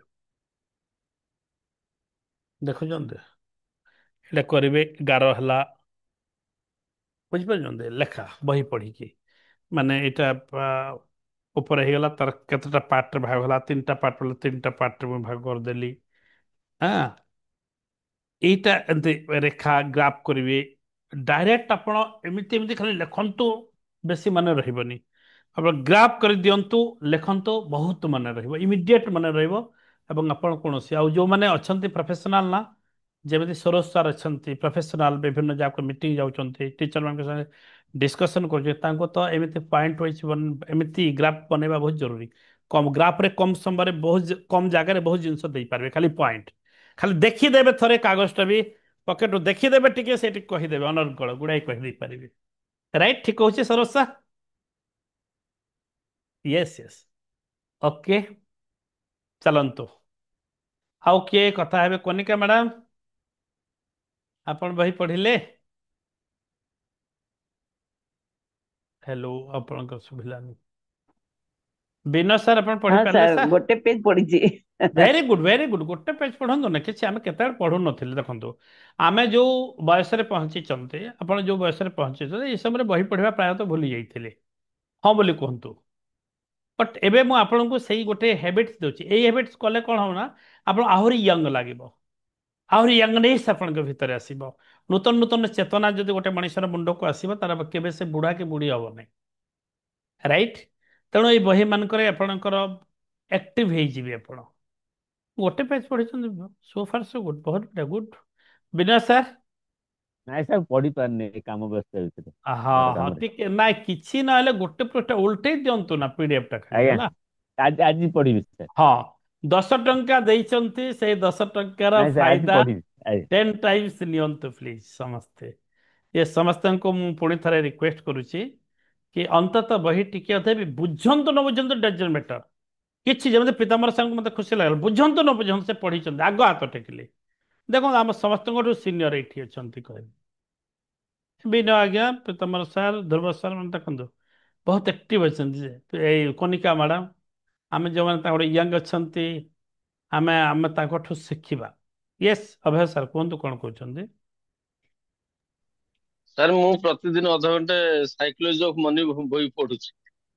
ହଁ ମନିଟା ମନି ପାଇଁ ପଢୁଛନ୍ତି ଏକଦମ ସୁପାର ସୁଗୁଡ ପଢନ୍ତୁ ତା ସହିତ ତା ସହିତ ଏଇ ବହିକୁ ବି ପ୍ରାକ୍ଟିସ କରିବାକୁ ପଡେ ଏବେ ବହି ମିଳିଯିବ ଆପଣଙ୍କୁ ଆପଣ ପଇସା ଆସିଯାଇଛି ହେଲା ଆଜ୍ଞା ହଁ ଆଜ୍ଞା ବହି ଆଜ୍ଞା ଆପଣଙ୍କୁ ସରୋଜ ସାର୍ଙ୍କୁ ମୁଁ ଗ୍ରୁପରେ ଆଡ୍ କରିଦେବି ବହି ଦେଇଦେବି କ୍ଲାସ ସରୁ ସରୁ ପଢନ୍ତୁ ମସ୍ତ ଲାଗିବ ଖାଲି ପଢନ୍ତୁ ନା ବହୁତ ବଢିଆ ଲାଗିବ ତାପରେ ଆପଣ ପଢୁଛନ୍ତି ଅର୍ଥାତ୍ ଆପଣ ଘରେ ପିଲା ଛୁଆ ରାଜେଶ ସାର୍ ଆପଣ ପଢୁଛନ୍ତି ପୁସ୍ତକ ପଢୁଛନ୍ତି ବହି ପଢୁଛନ୍ତି ନା ଆପଣଙ୍କ ଛୁଆକୁ ଦେଖେଇକି ପଢିବେ ରାଜେଶ ସାର୍ ବୁଝୁଛନ୍ତି ନା ନାଇଁ ୟେସ୍ ସାର୍। ଦେଖେଇକି ପଢିବେ ଡିସ୍କସନ କରିବେ ୱାଇଫଙ୍କ ସାଙ୍ଗରେ ଛୁଆ ସାଙ୍ଗରେ ତ ଛୁଆ ଜଣେ ମୋ ବାପା ଏଇ ବୟସରେ ପଢୁଛନ୍ତି ମୁଁ ପଢିବି ତା ଭିତରେ ଗୋଟେ ପଜିଟିଭ ଇମ୍ପାକ୍ଟ ଯିବ ତା ଭିତରକୁ ଆମେ ଯାହା କରନ୍ତି ୟେସ୍ ସାର୍। ପିଲାମାନେ କରନ୍ତି ଆମେ ଯାହା କହନ୍ତି ପିଲାମାନେ କରନ୍ତି ନାହିଁ ଜାଣିଥାନ୍ତୁ ଓହୋ।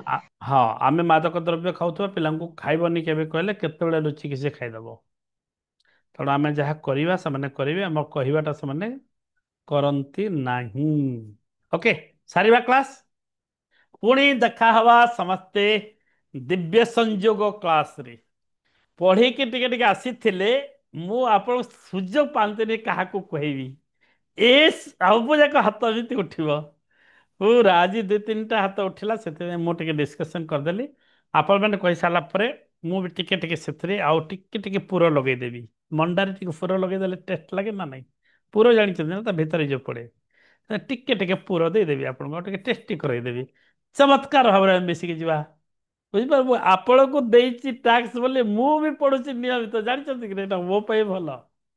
ମୁଁ ଟାସ୍କ ଦେଇଛି ପଢୁଛି ନୋଟ୍ କରୁଛି ବୁଝିପାରୁଛନ୍ତି କାହିଁ ଆପଣଙ୍କ ସାଙ୍ଗେ ଡିସ୍କସନ୍ କରିବି କିଛି ନ ଜାଣିଲେ କ'ଣ କରିବି ତେଣୁ ମୁଁ ବି ପଢୁଛି ନୋଟ୍ କରୁଛି ଆଉ ମୋ ପାଇଁ ମଧ୍ୟ ସେଟା ଲାଭ ହେଲା ନା ନାହିଁ ଏଇଟା ସମସ୍ତଙ୍କର ଆମ ଗ୍ରୁପରେ ଏବେ ପଢିଲେ 3 ନମ୍ବର ପଏଣ୍ଟ 4 ନମ୍ବର ପଏଣ୍ଟ କ'ଣ ପଢିଲେ ଟିମ୍ ୱିନ୍ ୱିନ୍ ଷ୍ଟ୍ରାଟେଜିରେ କାମ କରିବା ପଢିଲେ ନା ନାହିଁ କେତେ ନମ୍ବର ପଏଣ୍ଟ ଥିଲା ମଧୁମିତା ମ୍ୟାଡାମ କେତେ ନମ୍ବର ପଏଣ୍ଟ ଥିଲା नंबर नंबर ଆଜ୍ଞା 4 number 4 sir number 4 win win ଷ୍ଟ୍ରାଟେଜିରେ କାମ କରିବା ଅର୍ଥାତ ଏଇ ପ୍ଲାଟଫର୍ମରେ ଯଦି ପ୍ରତ୍ୟେକ ଲୋକ ସମସ୍ତେ ଯଦି ଇମ୍ପ୍ରୁଭ କରିବା ସମସ୍ତେ ୱିନିଂ ଷ୍ଟ୍ରାଟେଜିରେ ଯାହା ପ୍ଲାଟଫର୍ମରେ ଭଲ ଲାଗିବ ଆମକୁ ସମସ୍ତଙ୍କୁ ମଜା ଲାଗିବ କାହିଁକି ନା ସମସ୍ତଙ୍କର ପଜିଟିଭ ଏନର୍ଜି ଆସିବ ଏ ପଜିଟିଭ ଏନର୍ଜି ଆମେ ତଥାସ୍ତୁ କରୁଛନ୍ତି ପରସ୍ପରକୁ ଯେଉଁ ଏନର୍ଜି ଯାଉଛି ସେମିତି ଏନର୍ଜି ଆସିବ ଆମେ ସମସ୍ତେ ଯିବା ତ ୱିନିଂ ଷ୍ଟ୍ରାଟେଜିରେ ଆମେ କାମ କରିବା ଥ୍ୟାଙ୍କ ୟୁ ସୋ ମଚ୍ ଚାଲନ୍ତୁ ତଥାସ୍ତୁ କରିବା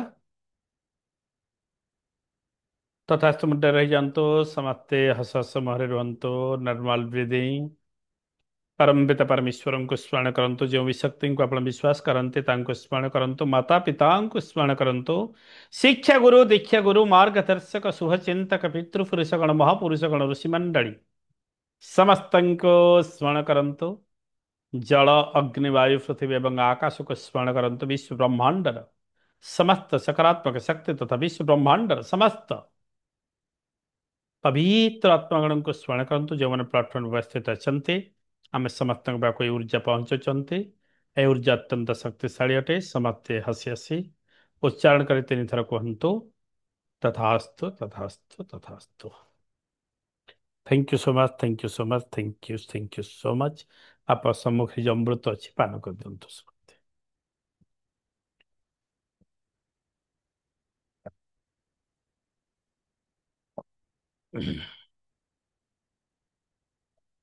बहुत बढ़िया ओके डन पुणी देखा हवा एक छोटा सा ब्रेक के बाद दिव्य संयोग क्लास रे आज पुणी गोटे टॉपिक सहित सेतबेल पर्यंत विदाय दियंतु चलंतु समस्ते अनम्यूट करनियंतु एवं परस्पर को कहि दियंतु I love you I love you I I love I you, I love love you, you, I I love love you, you, I I love love you, you I love so you, much. I I love you. love you, love you love too you, I love all. you, I I love love you you, too I all. love love you you, as I well. love you, I love you.